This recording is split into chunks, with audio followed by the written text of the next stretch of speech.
Glória a Deus.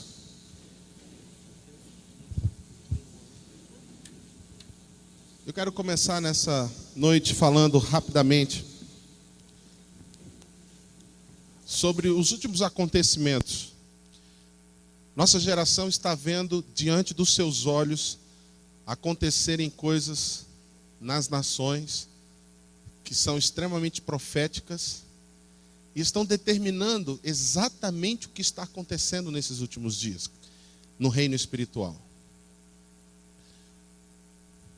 A palavra de Deus nos ensina que nós temos que ter discernimento e entender os tempos. Jesus cobrou isso, ele falou assim para aquela geração: vocês sabem dizer quando vai chover, mas não sabem identificar o fim dos tempos? E muitos de nós somos, por negligência, acabamos caindo neste pecado que Jesus tratou na sua geração, porque não nos atentamos para a palavra e para o que está acontecendo. Nessa semana o Trump, ele declarou Jerusalém como capital do Estado de Israel. A igreja não pode ficar alheia a essas coisas.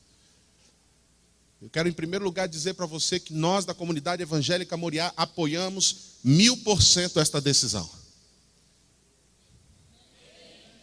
Por quê, irmãos? Nós sabemos que o povo de Israel é uma nação que anuncia como existência a ação de Deus na terra. Deus escolheu um homem chamado Abraão para que através dele a sua glória fosse manifesta e os seus filhos fossem ensinados na palavra. A lei nos ensina que a cada 50 anos, a Bíblia chama isso de jubileu. O que é jubileu? Eu já ensinei isso aqui. O ano do jubileu é um ano de liberações de Deus. Quem estava preso é liberado, quem tinha dívidas é liberado, quem estava em qualquer situação, era uma ordem de Deus. O ano 50 é um ano que tem que ser de liberações. E o povo de Israel tem essa contagem até os dias de hoje. E olha que coisa interessante. Esse ano de 2017 é um ano de jubileu. É um ano em que acontecimentos sobrenaturais são liberados. Em 1917, que são quantos anos atrás? 100 anos atrás. Em 1917, o povo de Israel não tinha uma nação, não tinha uma terra. Isso só foi acontecer em 47, quando a ONU votou com o voto do Oswaldo Aranha, brasileiro, um ministro brasileiro de Getúlio Vargas, decidiu que Israel deveria ter um Estado. Mas antes disso não tinha, desde quando eles foram dispersos, no ano 70, quando Tito, general romano, destruiu Jerusalém, o povo de Israel estava disperso. No ano 47, a ONU votou, em 48, recomeçou a nação de Israel. Mas em 1917, ou seja, há 50 anos atrás, houve uma declaração oficial, 100 anos atrás, houve uma declaração oficial que é conhecida como a Declaração de Balfour da Inglaterra, onde a Inglaterra, como a maior potência da época, no momento, anunciou para o mundo dizendo: a nação de Israel precisa ter uma nação. Essa foi a declaração há 100 anos atrás. 50 anos se passaram depois de 1917, vai cair que ano? Quem é bom de conta? 1967. 1967, 50 anos depois, mais um jubileu, acontece a Guerra dos 6 Dias e Israel toma Jerusalém das mãos dos árabes. 50 anos se passam, que ano que dá? 2017. Antes de virar o ano, dezembro, Trump vem com toda a sua influência de um líder mundial e ele anuncia: Jerusalém agora, nós reconhecemos como capital do Estado de Israel. Há mais de 3.000 anos, Jerusalém foi fundada pelo rei Davi.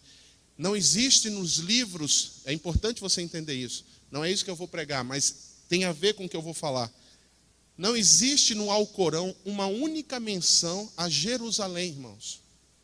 Não existe. Jerusalém, na história dos muçulmanos, tem mais ou menos 600 anos. Jerusalém, na história do povo de Israel, são 3.000 anos, desde quando ela foi fundada por Davi. Jerusalém é a capital. Enquanto o Alcorão não cita nenhuma vez Jerusalém, a Torá, que é o Antigo Testamento para nós, que é a Bíblia dos judeus, cita mais de 1000 vezes Jerusalém em todos os seus escritos. Então, o que acabou de acontecer essa semana é um ato extremamente profético.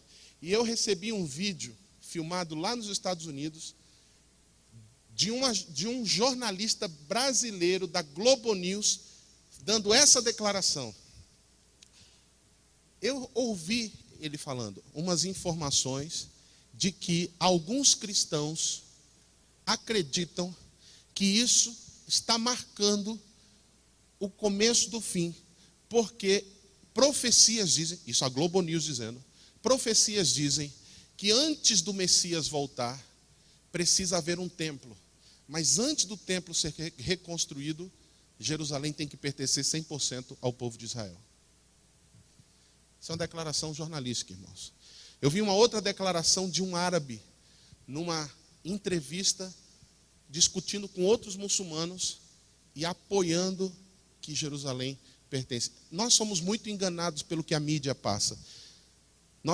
Existe um grupo ativista que é contra e a mídia reproduz isso, mas há muitos que Deus tem levantado nessa terra para apoiar Israel. E aqui, nesse pequeno grupo, nessa pequena cidade, no interior de São Paulo, nós temos um grupo de pessoas que apoia que Jerusalém é a capital do Estado de Israel. Amém? Podemos dar uma salva de palmas ao Senhor Jesus por isso? Muito bem. E o que isso tem a ver com a palavra desta noite? A palavra desta noite tem o tema de Hakaf.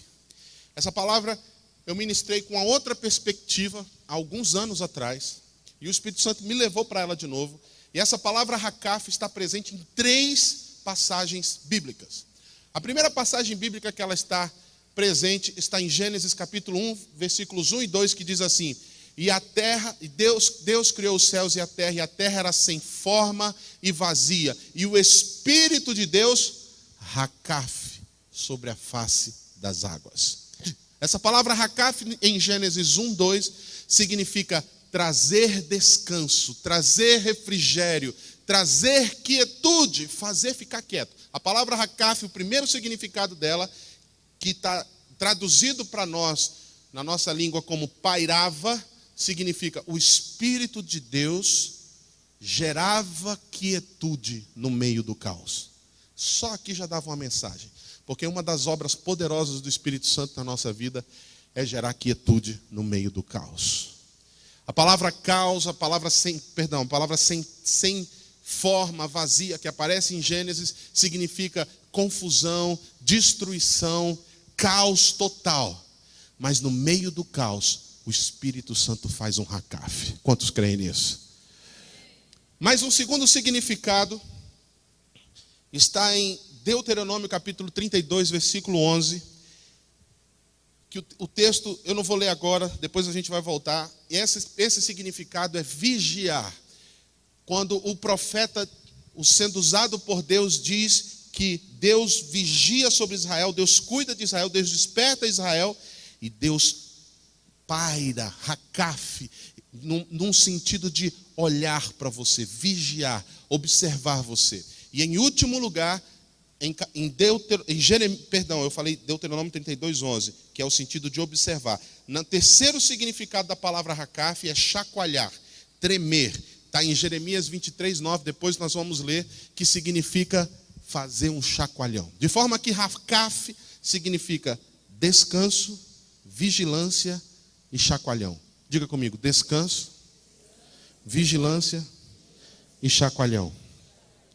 É importante nós entendermos que muito do que nós aprendemos sobre o que Deus faz, nós encontramos nos inícios. Os inícios são muito poderosos.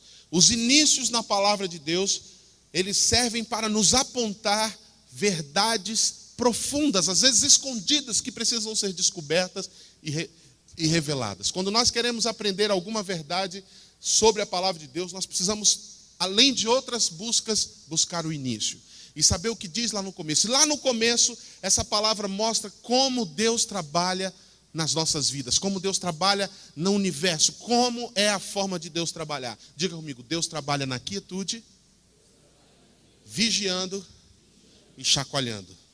Eu quero falar sobre essas 3 perspectivas, começando pela forma do descanso, do relaxo. No relaxo não no mau sentido, irmãos, mas no relaxo de fazer relaxar. Pegue na mão de alguém e diga assim: nesses dias Deus vai fazer você se aquietar. Irmãos, há algo muito poderoso. Tá bom o som para você? Você está me entendendo bem? Quer que mude alguma coisa? Existe algo muito poderoso no que diz respeito à quietude. E eu separei pelo menos 4 formas na Bíblia de você entender o que significa quietude. A primeira delas está em Isaías 40, 31.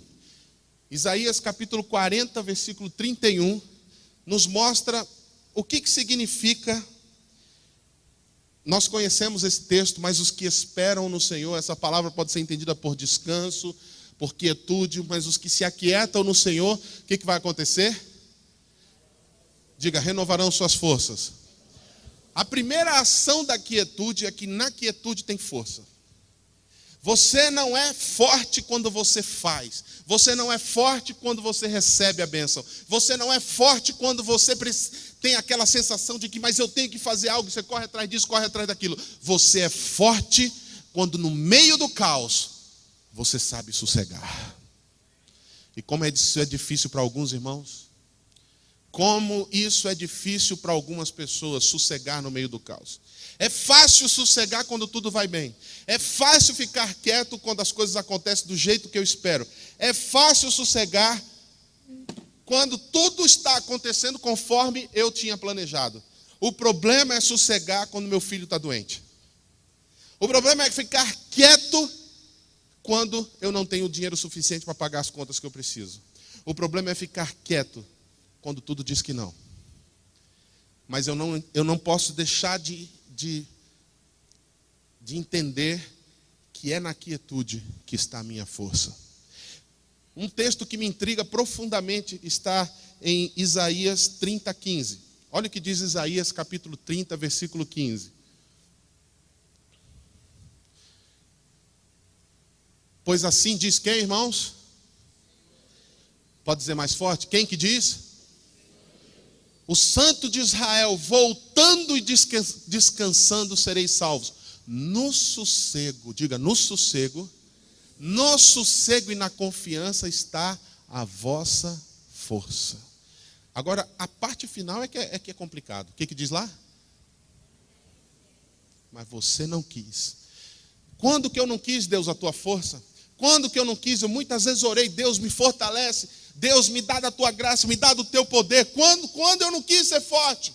A resposta de Deus, você nunca quis ser forte, porque você nunca lidou com a sua ansiedade.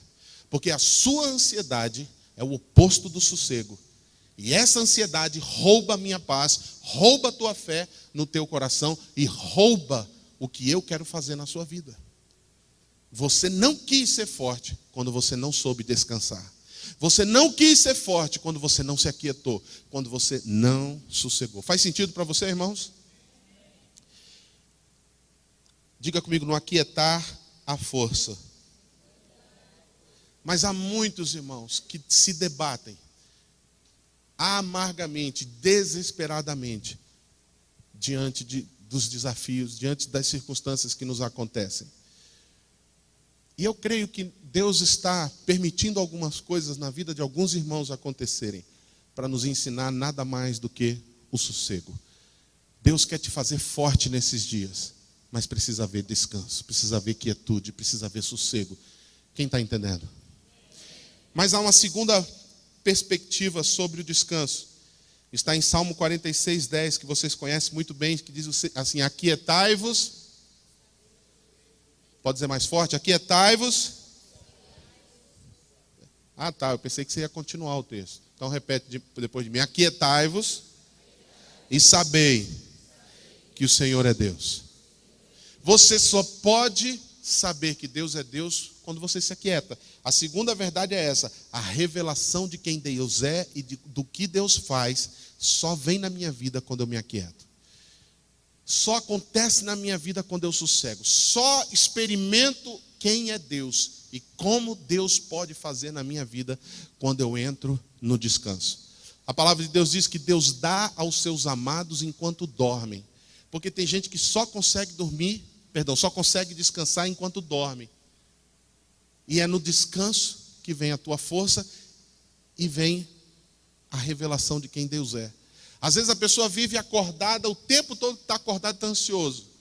Aí dormindo, Deus pela misericórdia dá até sonhos de vitória. É porque enquanto você está descansando, Deus está fazendo. Deus está revelando quem Ele é. Quantos estão entendendo a importância do descanso na sua vida, irmãos? Quantos aqui admitem, confessam que é difícil, tem sido difícil para você descansar? Quem aqui admite? Deixa eu ver. Vai, irmão. Há uma terceira perspectiva sobre o descanso. Salmo 23, versículo 2. Diz assim, você conhece o Salmo 23? O Senhor é o meu pastor, nada me faltará. Deitar-me faz em pastos verdejantes, guia-me mansamente às águas tranquilas, refrigera minha alma. O que é isso, irmãos? É descanso. Olha os versículos, as frases anteriores. Ele me faz repousar em pastos verdejantes e isso gera refrigério na minha alma. Refrigério na alma só vem quando tem descanso em Deus. Sem descanso não tem refrigério na alma, irmãos.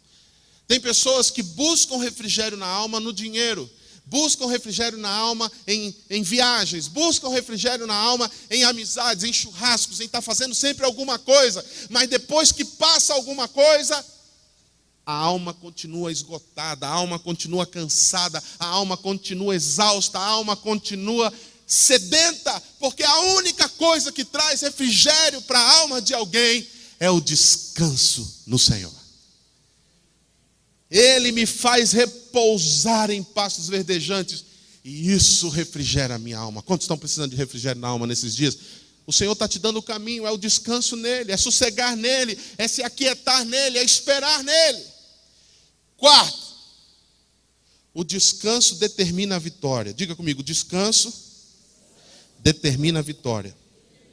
Presta atenção nisso que eu vou falar. A palavra descanso vem do hebraico shabá. Olha que coisa interessante. Shabá é aquela mesma palavra da sexta-feira de virada, que o judeu usa para descansar. É a mesma palavra que aparece em Gênesis, quando Deus termina a sua obra e diz, e Deus shabá, de toda a obra que fez. Deus descansou de toda a obra. A palavra Shabat significa por fim. A palavra Shabat significa descansar de tudo que se passou, de tudo que se fez. Há um texto muito interessante que aparece essa palavra Shabat, que é Salmo 46, 9.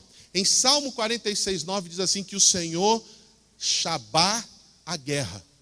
Deus põe fim à guerra. Deus faz cessar a guerra.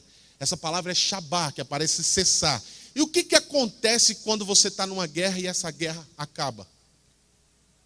Paz. O que mais? Fim de guerra é o quê? Vitória, descanso.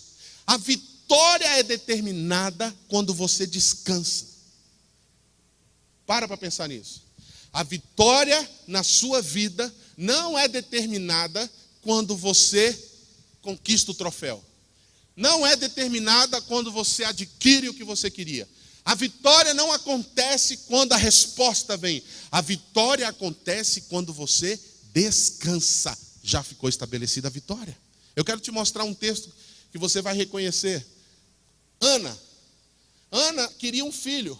Ana tinha uma depressão na alma dela porque não podia gerar filhos. E a sua rival, Penina, tinha muitos filhos. Não bastasse a dor de Ana não poder gerar e de a sua rival ainda ter muitos filhos, essa rival provocava Ana. Um dia Ana ficou injuriada, foi para o altar do Senhor e chorou, se debruçou a alma sobre Jesus e chorou, falou com Deus. A Bíblia diz que ela nem conseguia balbuciar. Eu sei, eu falei Jesus no Antigo Testamento, mas pela fé, porque ele era a palavra e ele já existiu. Jesus só existiu depois que ele nasceu. Sempre existiu, não existiu? Ele é sempre Deus. Então Ana estava chorando. Agora fala para mim. Olha o que a Bíblia diz lá em 1 Samuel. Quando Ana terminou de orar, o sacerdote disse para ela, pode ir em paz, Deus te concedeu a tua vitória. Ela se levanta e a Bíblia diz, o seu semblante já não era mais o mesmo. E ela foi festejar e comeu. Agora preste atenção. Cadê o filho de Ana nesse momento? Nasceu o filho de Ana? Ana estava grávida nesse momento? Não no físico, mas no espiritual. Quando ela levantou, ela disse: vai nascer. Ela tinha tanta certeza de que teria um filho, e Deus olhou o coração dela, que o coração dela não tinha mais vingança, porque ela não pediu um filho para fazer fusquinha para rival, ela pediu um filho para devolver para Deus. Ela não estava nem preocupada em ficar com o filho para ela, porque ela disse: se o Senhor me der um filho, eu te devolvo, eu trago ele para ser teu servo aqui no teu santo lugar. Acontece que Ana determinou a vitória dela quando ela levantou da oração e ela descansou de toda a agonia que ela tinha na alma. Qual é a agonia que você tem na alma? Qual é o desespero que você tem no teu coração? Qual é a luta que você enfrenta? Qual é a situação que você convive que tem roubado dia após dia a tua paz? É um filho? É o esposo? É a falta dele ou a falta da esposa? É um pai com problema, é uma mãe com dificuldades, é um tio, é finança, é trabalho, é negócio. Qual é o distúrbio da tua alma? O Senhor diz assim para você: a tua vitória está a um passo do teu descanso. Descansa e a vitória vai ser determinada. Confia e descansa. Eu volto para Isaías 30:15. No sossego e na confiança está a vossa força. Quantos querem entrar nesse descanso? Mas não é só isso, irmãos. É por essas declarações que a ansiedade, o medo, a insegurança, o desespero são tão danosos, tão perigosos à sua vida.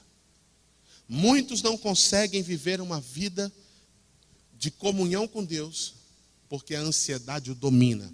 E junto com a ansiedade, porque a ansiedade nunca anda sozinha, a ansiedade sempre vai trazer para perto de você outros pecados. Pecados que muitas vezes não tem nada a ver com a ansiedade, mas por causa da falta de descanso no teu coração, você é uma presa fácil de qualquer seta inflamada do maligno. O descanso determina a vitória. Para muitos de nós, ainda nesse ponto, o que precisa acontecer é uma confissão diante de Deus, dizendo: eu tenho vivido debaixo do controle da ansiedade. E por causa de estar debaixo do controle da ansiedade, eu não tenho descansado. E porque eu não tenho descansado, eu não estou experimentando o que o Senhor tem para a minha vida. Na verdade, irmãos, uma pessoa debaixo do domínio da ansiedade, ela vive num ciclo vicioso, porque não tem como haver determinação de vitória sem descanso. Então a pessoa fica ansiosa, as coisas na sua vida ficam travadas, isso gera mais ansiedade e gera mais travamento, de maneira que ela vive num ciclo que precisa ser interrompido. A única forma de interromper um ciclo vicioso de ansiedade e travamento na vida é confissão, de reconhecimento que você estava pecando, porque o ansioso é uma pessoa que está declarando para Deus que você não confia que Deus cuida de você. E não tem como ter determinação de vitória se não houver descanso. Quem está entendendo? O segundo significado da palavra Hakaf está em Deuteronômio 32:11. Eu quero ler com você. Deuteronômio capítulo 32:11. Como a águia desperta o seu ninho e adeja. Essa palavra adeja significa sobrevoa perto. Sobrevoa sobre os seus filhos. Essa palavra é que aparece Hakaf. Como a águia desperta o seu ninho e Hakaf sobre os seus filhos. Eu queria que você prestasse atenção nisso. Tem coisas que a gente vive, que a gente pergunta assim: cadê Deus nisso? Hã? Quem já passou por isso? Aonde Deus estava quando aconteceu tudo o que aconteceu comigo? Por que Deus não ouviu a minha oração? Por que Deus não atendeu o meu clamor? Por que que eu não consigo mais sentir a presença de Deus? São sentimentos, não é a verdade. Porque olha o que Deus está dizendo: como a águia desperta o seu ninho e adeja sobre os seus filhos, e estendendo as suas asas, toma-os e os leva sobre as suas asas. Olha o próximo versículo, 12, perdão. Versículo 12. Assim, só o Senhor o guiou e não havia com ele Deus estranho. Sabe o que Deus está dizendo para o povo? Eu estava com você o tempo inteiro. Eu sobrevoei sobre a tua vida nos piores momentos da sua vida e eu estava te olhando, eu estava te racafiando. Mas por que se o Senhor estava olhando para mim, tudo aquilo aconteceu? A prova de que eu estava te olhando é que você agora está aqui. Não está onde estava naquele momento. Você hoje está aqui, ouvindo essa palavra. E se você está ouvindo essa palavra, a Bíblia diz que não cai uma folha de uma árvore se não for permissão do Senhor na vida dos seus filhos. Quantos aqui são filhos de Deus? Quantos aqui são filhos de Deus? Quantos aqui são filhos de Deus? Então, se você está ouvindo essa palavra, é porque Deus queria que você soubesse que Ele nunca pestanejou 1/1000 de segundo da sua vida. O tempo inteiro Ele esteve te vigiando. Posso ouvir um glória a Deus mais forte por isso? Olha o que diz a palavra de Deus sobre isso em Salmo 121, versículo 3. Salmo 121, versículo 3. Não deixará vacilar o teu pé, aquele que te guarda não dormitará ou não dormirá. Ele tem te guardado, Ele tem te guardado, Ele tem te guardado. Mas eu não consigo entender como que tudo aquilo pode acontecer comigo. Olha, eu vou dizer uma coisa para você. Se tudo aquilo aconteceu com você, e você pisou na bola o tanto que você pisou, e você testou a paciência de Deus, e você fez tudo o que você fez, e você ainda está de pé, só tem uma explicação. Deus nunca tirou o olhar dele da sua vida. Deus nunca piscou para você sobre o cuidado que Ele tem com você. Ele está te olhando agora. Mesmo que as coisas não estão acontecendo como você queria. Mesmo que você está tendo que enfrentar essa luta que o médico disse, que o advogado falou, que você teve que receber aquela notícia. Não importa. É poderosamente confortador saber que Deus continua olhando sobre nós. Quantos podem louvar a Deus por um instante, porque Ele está olhando para nós? Quantos podem? Sentado mesmo, você pode erguer as suas mãos? Mesmo sentado, não para mim, irmãos, não é porque eu estou pedindo, não. É para Deus, faça para Ele. Eu não merecia, você não merecia. Nós aprontamos, nós fizemos tanta coisa errada. Filha, libera aquela canção, aquele sonzinho de piano lá que eu te ensinei. Leva com a sua mão erguida. Faça uma oração de gratidão a Deus. Diga: Deus, obrigado porque o Senhor nunca parou de me olhar. Obrigado porque o Senhor nunca parou de estar comigo. O teu olhar está sobre mim.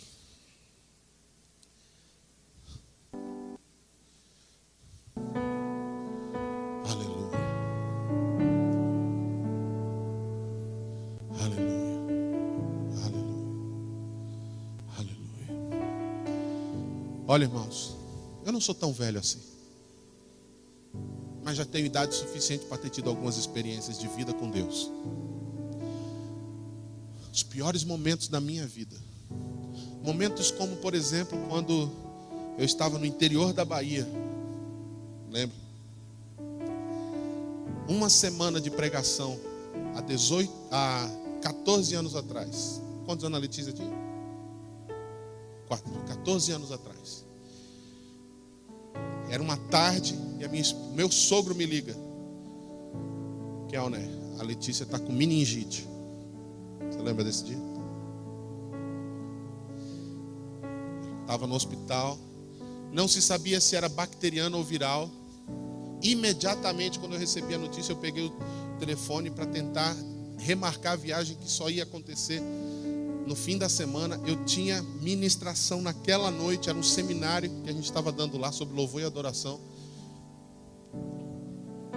E eu não consegui. Se você tentar remarcar uma viagem, você paga uma taxa maior do que a que você comprou. Eu caí de joelho no quarto, chorando, buscando a presença de Deus. Além de tudo, minha esposa estava grávida da Gabi. Eu comecei a buscar a presença de Deus com todas as minhas forças, chorando, falando: Deus, o que é isso que está acontecendo? Eu estou aqui pregando a tua palavra e uma situação dessa acontece. E eu comecei a falar, às vezes a gente fala até coisas que não deve na hora do desespero. De repente, dentro daquele quarto, irmãos, eu não vi uma nuvem. Eu acho tão bonito pessoas que falam: entrou um anjo no meu quarto. Pá, as asas. Não aconteceu nada disso. Mas aconteceu um negócio que eu nunca vou esquecer. Uma quietude entrou no meu coração. Uma paz que me levou à convicção de que ela estaria bem. Eu me levantei, eu enxuguei meus olhos. Eu já tinha ligado para o pessoal dizendo, está acontecendo isso lá em São Paulo. Eu não sei se eu vou conseguir, eu estou tentando pegar o voo de volta. Dali a meia hora eu ligo de novo para eles, falei assim, ela está curada. Eu não tinha recebido notícia nenhuma da terra, mas eu tinha recebido do céu. Ela está curada. Logo depois eu recebi a notícia de que não seria aquela bacteriana, mas a viral, que dizem que não deixa sequelas, mas há controvérsias a respeito disso. Brincadeira, filha. Saudável, bonita, inteligente, não gerou nada. Mas sabe o que eu entendi disso? A Hakaf de Deus estava ali comigo. No momento da maior angústia da minha vida, você saber que o Espírito Santo de Deus está racafiando sobre você, pairando sobre você, olhando você, e no momento exato Ele diz, tudo vai ficar bem. Isso é descanso. Isso é encontrar descanso. Eu não me esqueço da história na época de Batista. Cresci em igreja batista, fui batizado em igreja batista tradicional. Quando se cantava hinos como sou feliz com Jesus. Quem lembra disso? Meu Deus, eu fiquei assustado agora. Só os mais experientes levantando a mão. E sabe que quem conhece, tem gente que não conhece o hino, quanto mais a história, né, Dinei? Esse hino é sou feliz com Jesus, sou feliz com Jesus, meu Senhor. Estou até vendo o regente lá. Na verdade, esse hino foi escrito por um homem no século XIX. E na verdade, a tradução, ela foi aplicada para caber na melodia. Mas a tradução exata do hino é vai tudo bem com a minha alma. Sabe em que circunstância esse homem escreveu isso? Esse homem escreveu isso porque ele estava sofrendo uma perseguição. Sabe a história, irmão? Mais ou menos. Você contou esses dias? Quem lembra da história? Pouca gente, Samuel, é bom falar de novo. Esse homem escreveu esse hino porque ele estava sofrendo uma perseguição, mandou a família na frente para a Europa. Lá nos Estados Unidos ele estava. E ele recebe a notícia de que o navio tinha sucumbido e perdeu toda a família, sua esposa e seus filhos. Ele pega um navio para se encontrar com a sua família. E enquanto ele está indo para sepultar sua família, ele escreve, vai tudo bem com a minha alma. Isso é descanso. Encontrar descanso no meio da angústia. É saber que o Espírito de Deus está ali, olhando você nos momentos de angústia da sua vida. Quantos são gratos a Deus porque o olhar dele está sobre você? Quantos podem, na maior reverência do seu coração, aplaudir a Ele porque Ele não para de olhar por você?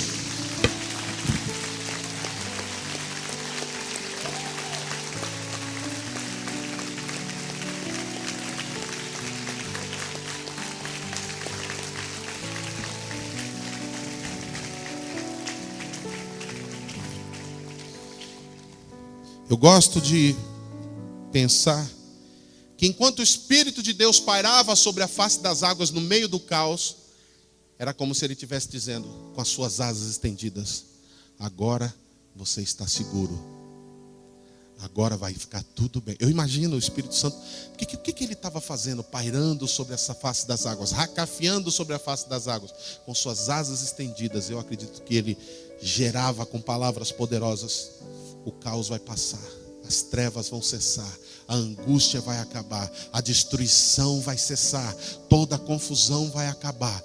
Eu estou no controle, minhas asas estão estendidas sobre você e nada mais vai ficar perturbado.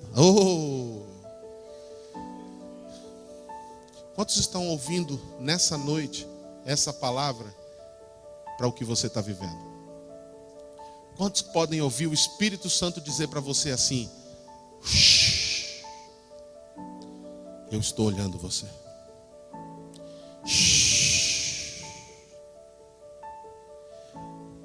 eu estou no controle agora. Shhh, aquieta. Sou eu quem vou fazer acontecer. Shhh. Aí você diz, mas eu não dou mais conta. Shhh. Não é com você, agora é comigo. Mas eu já fiz tudo. Shhh.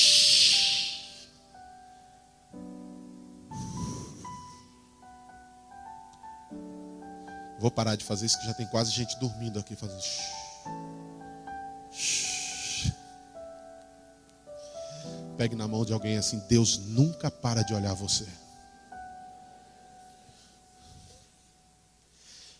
Engraçado, de manhã eu fiz esse ponto tão rapidinho, eu não estou conseguindo sair desse ponto.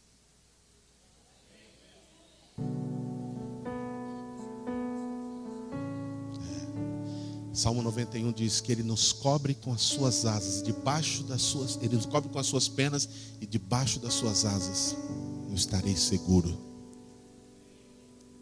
Eu sinto que nessa noite Deus está tirando o medo de algumas pessoas aqui. Eu sinto que nessa noite Deus está removendo o grilhão que te fisgava com insegurança, o que vai ser do meu futuro. O Espírito Santo diz, eu estou no controle, eu não tirei o meu olhar de você. Terceira perspectiva da palavra Hakaf, chacoalhar, tremer. Jeremias 23, 9. Olha o que diz Jeremias 23, 9. Quanto aos profetas, o meu coração está quebrantado dentro de mim. Todos os meus ossos, aqui está a palavra Hakaf. Todos os meus ossos tremem. Todos os meus ossos chacoalham. O terceiro significado da palavra Hakaf é chacoalhar. E eu quero te fazer entender essa verdade. Quem entende aqui de galinha chocando ovo? Quem entende do assunto? Você entende do assunto? Quando a galinha entende do assunto? Quando a galinha pôs o ovo para chocar, ela senta sobre o ovo e ela ouve rock and roll. É assim? É assim? O que tem que acontecer para a galinha chocar o ovo? Quietude. Mas deixa eu te dizer uma frase. O que te guarda por um tempo pode ser o que vai te sufocar. Eu não estou falando de Deus. Deus nunca nos sufoca. Eu estou falando de situações de conforto, Valmir. Tem situações na nossa vida que a gente está bem. Durante muitos anos, aquela verdade, aquela experiência me sustentou. Mas há seguranças que por tempos foram úteis. Mas essa mesma segurança pode se tornar o que vai me sufocar. E é nessa hora que entra o chacoalhão de Deus. Por quê? Porque quando a galinha está chocando o ovo, esse ambiente de segurança, de quietude e sossego garante a formação do ovo e o pintinho, certo? Mas e na hora que vai nascer? Começa um chacoalhão. Porque aquela casca que protegeu aquele pintinho durante tanto tempo, agora precisa romper. Porque uma vida vai surgir. Ele vai deixar de ser uma ameba e se tornar uma vida. Que vai experimentar o mundo do lado de fora. Deixa eu dizer algo para você. Chacoalhões vêm para tirar você da casca do ovo. Chacoalhões vêm para romper o que durante um tempo até te deu segurança, mas te impedia de ir além. E Deus nesses dias quer levar muitos filhos dele além do que tem experimentado. E chacoalhões vão vir. Chacoalhões já estão acontecendo. Chacoalhões estão acontecendo a nível mundial. Porque algo novo está surgindo. Nós temos declarado isso. Não vos lembreis das coisas passadas, nem considereis as antigas, porque eis que faço coisa nova que está surgindo. Deus não traz nada à luz sem antes chacoalhar. Deus está chacoalhando a sua vida. Eu sei que meu tempo avançou, mas eu quero falar de 3 chacoalhões rápidos. Crises são chacoalhões de Deus. Crises são chacoalhões. Você concorda comigo? A Bíblia diz, por exemplo, Moisés. Moisés era um homem que estava bem no Egito, irmãos. Moisés estava tranquilo, ele era príncipe. Eu fico imaginando tanto de farofa que esse homem comia no Egito. Ele era rico, poderoso, influente, bem, mas entrou em crise.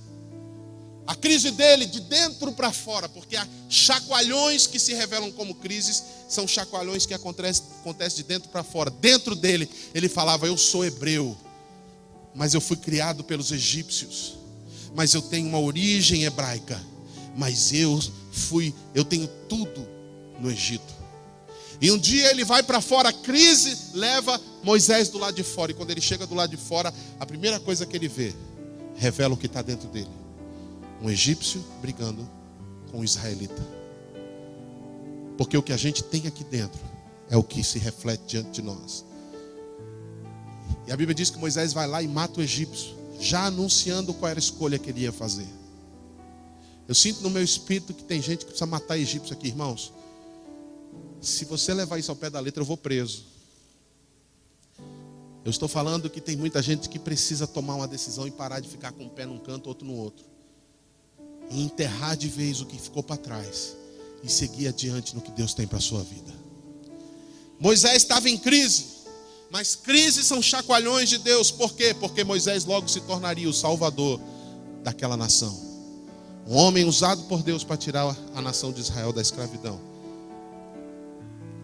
Se você tem vivido crise nesses dias, eu preciso te dizer uma coisa: pode ser que essa crise no seu interior não seja capeta, não seja perturbação, mas seja Deus te cutucando para você romper com a casca. Diga para alguém: Deus quer fazer você romper a casca. Segunda, chacoalhões são terremotos. Se as crises são chacoalhões de dentro para fora, terremotos são chacoalhões de fora para dentro. A Bíblia conta de Paulo e Silas na cadeia, presos injustamente porque pregavam o evangelho, acorrentados. À meia-noite começam a cantar louvores e um terremoto vem e quebra os grilhões. Escute o que eu vou te dizer. Tem coisas que acontecem do lado de fora que Deus permite para chacoalhar a sua vida. É um terremoto, porque Ele quer quebrar os grilhões da sua vida. Tem coisas que acontecem que vão além da nossa compreensão, que chacoalha tudo. Às vezes é uma perda, às vezes é um choque, às vezes é algo muito forte que aconteceu na família. Deus permite, pela sua misericórdia, sem sair do controle, porque Ele está chacoalhando você, para que você quebre grilhões. Pecados antigos que não é mais para estar, vão cair da sua vida quando chegar esses terremotos de Deus, do Hakaf de Deus. E em último lugar, chacoalhões acontecem quando gigantes surgem. Houve um chacoalhão em Israel quando o gigante Golias apareceu. Mas gigantes que Deus permite aparecer na história, olhando da perspectiva do descanso, nada mais é do que uma grande oportunidade que Deus está te dando para você passar dessa para uma atmosfera totalmente melhor. Porque Davi enfrentou o gigante, ele deixou de ser desconhecido e ganhou fama em toda Israel. Porque Davi matou o gigante, ele saiu do pasto e foi para morar no palácio. Porque Davi matou o gigante, toda a sua casa deixou de pagar impostos para o resto da vida. Porque Davi se matou aquele gigante, Deus deu a ele um reino. Mas se Davi olha para aquele gigante, da perspectiva da ansiedade, ele ia dizer: eu nunca vou conseguir matar, olha o meu tamanho. Mas como Davi olhou da perspectiva do descanso, confiando, ele viu o gigante como uma oportunidade. Tem gigantes são grandes desafios que se levantam diante de você. Gigantes são grandes questões que vêm para te afrontar. Gigantes são situações que você se vê como um gafanhoto diante do gigante, você não tem força suficiente para enfrentar. Mas gigantes são oportunidades que vão te levar a um novo nível diante de Deus. Posso ouvir um amém bem forte? Eu quero concluir citando Isaías 66, versículo 1. Para você entender a importância da palavra Hakaf, descanso. Assim diz o Senhor: o céu é o meu trono e a terra o escabelo dos meus pés. Que casa me edificarias, vós? E que lugar seria o lugar do meu descanso? Deus não habita num coração ansioso. Deus não habita num coração medroso. Deus não habita num coração apavorado, desesperado. Deus habita num coração quieto, sossegado. Qual será o lugar do meu descanso? Aonde eu vou poder vim com a minha glória manifestar o meu poder. Qual vai ser a vida que vai abrir o coração em quietude para dizer: pode reinar? Feche seus olhos. Pai, na autoridade do nome do Senhor Jesus, eu sei que o Senhor está ouvindo a confissão, o reconhecimento dos teus filhos. E eu quero nessa hora declarar em nome de Jesus que haja liberdade, livramento, que a quietude do Senhor entre nesses corações, que o sossego do Senhor habite ricamente na vida dos teus filhos, que haja um verdadeiro descanso, em nome de Jesus. Amém. Amém, queridos. Pode se assentar. Queria que alguém me ajudasse com a mesa da ceia.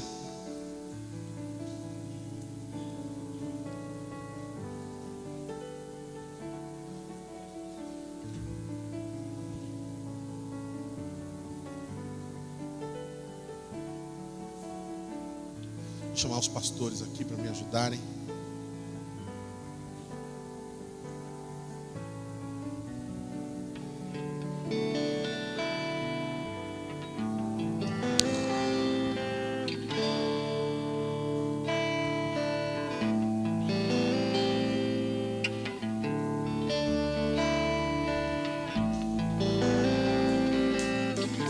Todos os supervisores,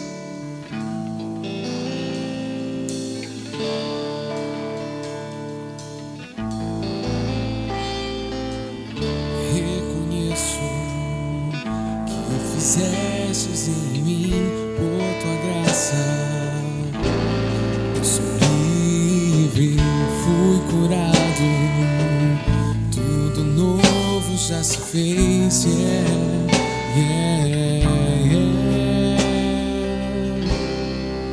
Não volto atrás, seguirei. Declaro que em ti o meu passado venci, tudo novo se fez. Entrego minha vida a Cristo e sigo em frente.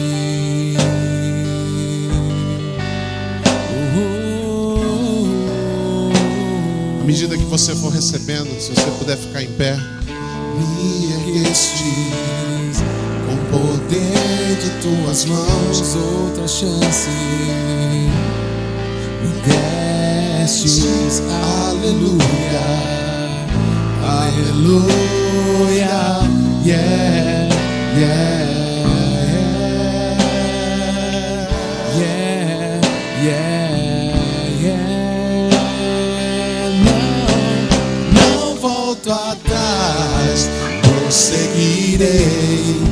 Declaro que em ti o meu passado venci, tudo novo se fez. Entrego minha vida a Cristo e sigo, não volto atrás, prosseguirei.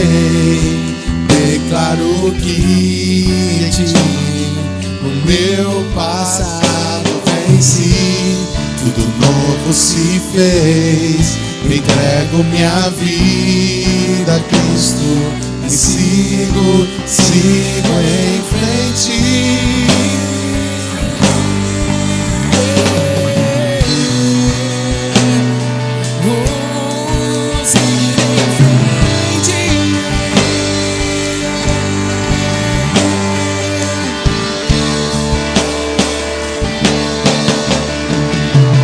Deus faz tudo novo, Deus faz tudo novo, e eu o seguirei sempre.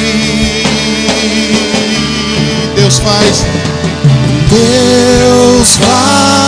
tudo novo, Deus faz tudo novo, e eu o seguirei sempre. Reconheço que fizeste em mim outra chance.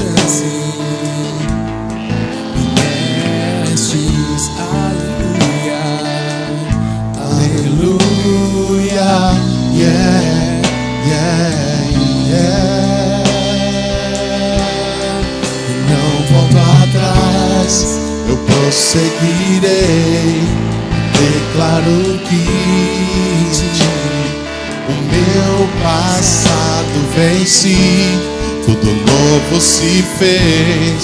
Entrego minha vida a Cristo e sigo. Só vocês. Não voltar.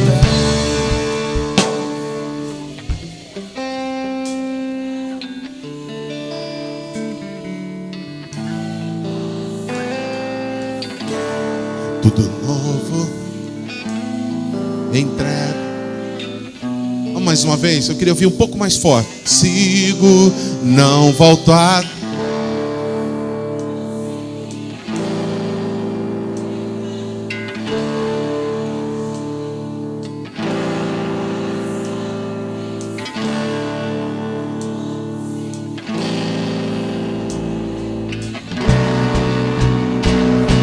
Sigo em frente.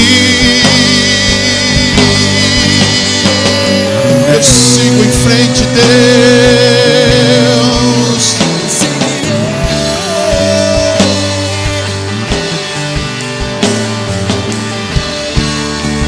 Deus faz tudo novo. Deus faz tudo novo. Deus faz tudo novo e eu o seguirei. Aleluia. Deus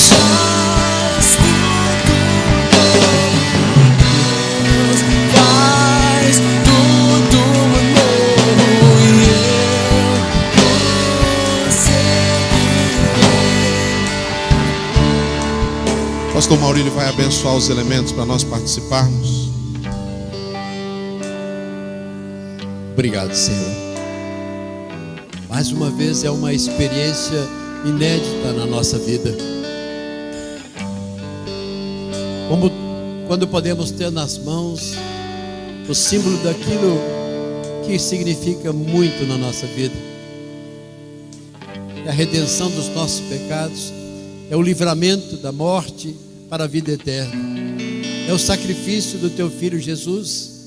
Obrigado, Senhor, por este pão e por este cálice que temos na mão, por esta mesa, ó Deus, que agora servimos e vamos comer e beber, numa declaração de fé, que o teu Filho amado Jesus Cristo sofreu naquela cruz por nós, se entregou por nós, verteu o seu sangue, nos trazendo a redenção. Obrigado, Senhor. Que possamos, nesse ato de fé, declararmos, Senhor, que esperamos em Ti, descansamos sabendo que o controle de toda a nossa vida está nas Tuas mãos. Ajuda-nos, ó Deus, a fazermos descansarmos somente em Ti, em nome de Jesus. Amém. Comamos todos do pão.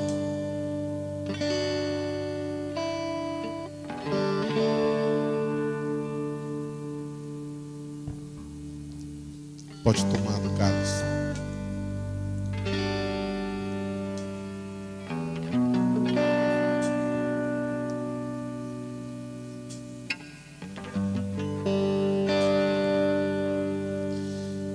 Aleluia.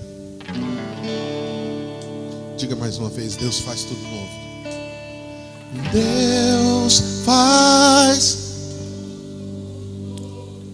Deus faz tudo novo e eu o seguirei.